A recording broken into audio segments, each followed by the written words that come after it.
কালীঘাট থানার ওসি বিতর্কিত পোস্ট এবং তা নিয়ে ইতিমধ্যেই জয়প্রকাশ মজুমদার তিনি পোস্ট করেছেন। কালীঘাট থানার অফিসার ইনচার্জের বিতর্কিত ফেসবুক পোস্ট, হুমকি স্বরূপ ও উদ্বেগজনক পোস্ট গৌতম দাসের। গুরুতর অভিযোগ, জয়প্রকাশ মজুমদারের অবিলম্বে হস্তক্ষেপ ও যথাযথ ব্যবস্থা গ্রহণের দাবি তোলা হয়েছে। যে গুরুত্বপূর্ণ খবরের দিকে আমরা ইতিমধ্যেই নজর রয়েছে। কালীঘাট থানার অফিসার ইনচার্জের বিতর্কিত ফেসবুক পোস্ট, সেই ফেসবুক পোস্ট নিয়ে ইতিমধ্যেই শোরগোল শুরু হয়েছে। হুমকি স্বরূপ ও উদ্বেগজনক পোস্ট গৌতম দাসের। কালীঘাট থানার অফিসার ইনচার্জের গুরুতর অভিযোগ জয়প্রকাশ মজুমদারের।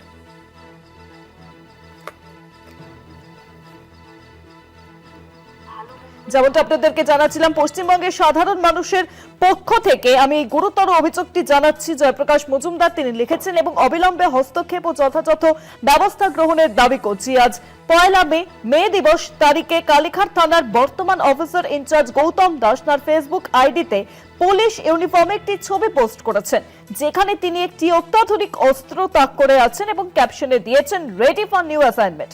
এই পোস্টে আইন বিরুদ্ধ, অত্যন্ত আপত্তিকর এবং সরকারি নির্দেশিকা লঙ্ঘন করে, যা সামাজিক মাধ্যমে পুলিশ কর্মীদের আচরণ সম্পর্কে নির্দিষ্ট বিধিনিষেধ আরোপ করে।